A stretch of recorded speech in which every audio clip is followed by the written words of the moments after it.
Okay, dog and pony show. Mission accomplished. Congress and TikTok.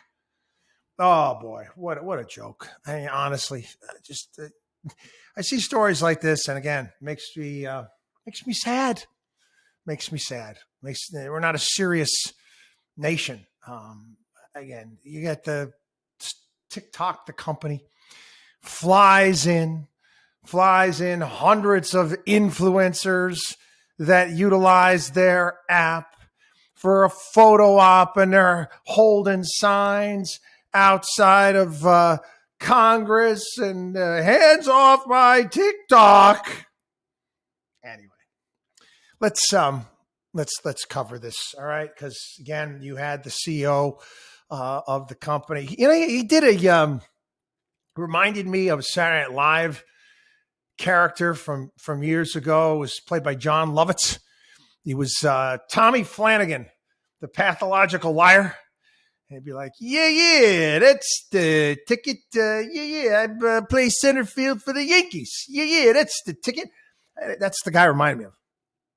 He's like, no, we've never spoken with Chinese authorities. We are very upset that certain employees went after data from Americans. We would never do that. We're not going to allow any government to be involved. Dude, you're a Chinese company. You're a Chinese company. If they knock on your door and they say, give us all of your info, what are you going to tell them? No. You're going to call your lawyer up and say that they're violating your rights and breaking the law? They are the law. The sheer idiocy. The members of Congress are actually taking this guy seriously, like he's got some sort of bloody control.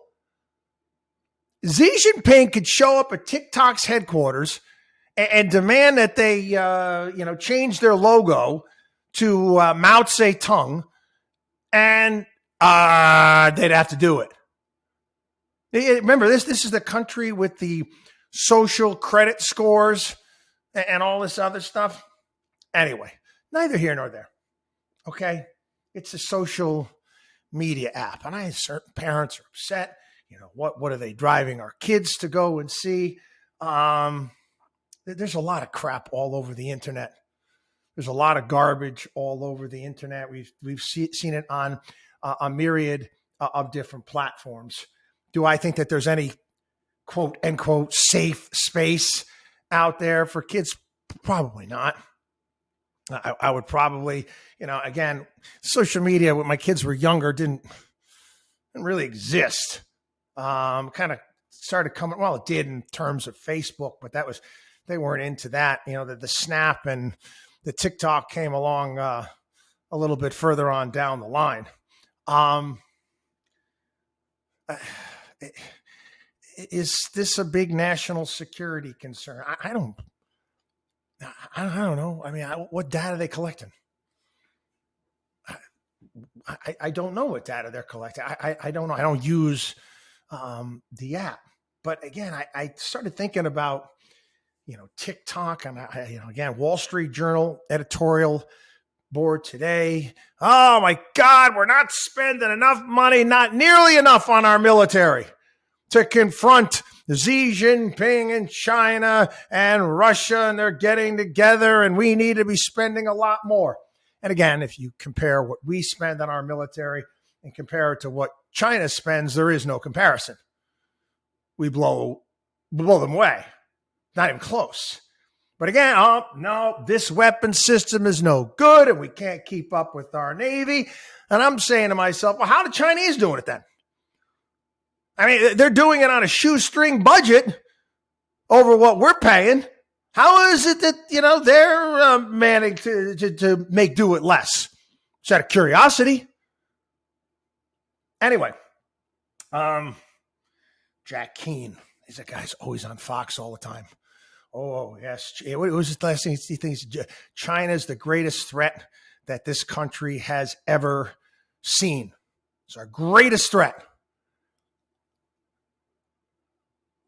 What are you going to invade the United States? I'm, people, I'm being honest here, okay? Let's take a couple steps back here. What was the last country China invaded?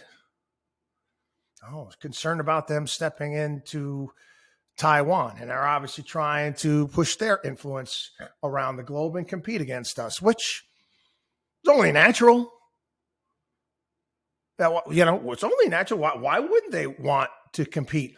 Again, they're offering their, vision for the world and their version, and it might be attractive to certain countries. I got an idea. Why don't we offer up something better? Why don't we be a better alternative? Just saying.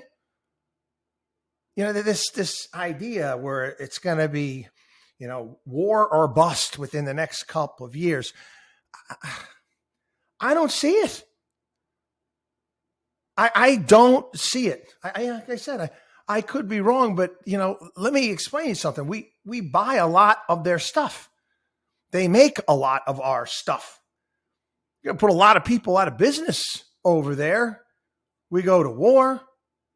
I mean, China is our greatest threat, yet we continue to, go to Walmart, you see all the stuff that we get from China. Crying out loud, the furniture, I mean, you name it. It's made there. And TikTok is the biggest problem.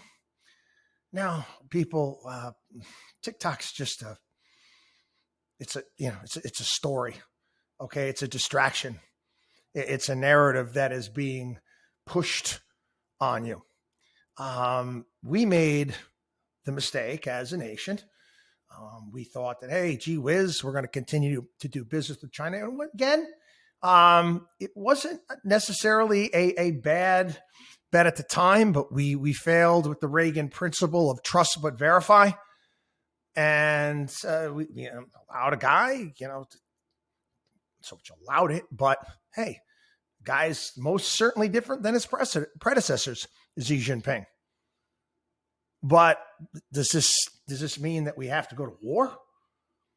Does this mean that war is inevitable? No, I don't believe that that's the case.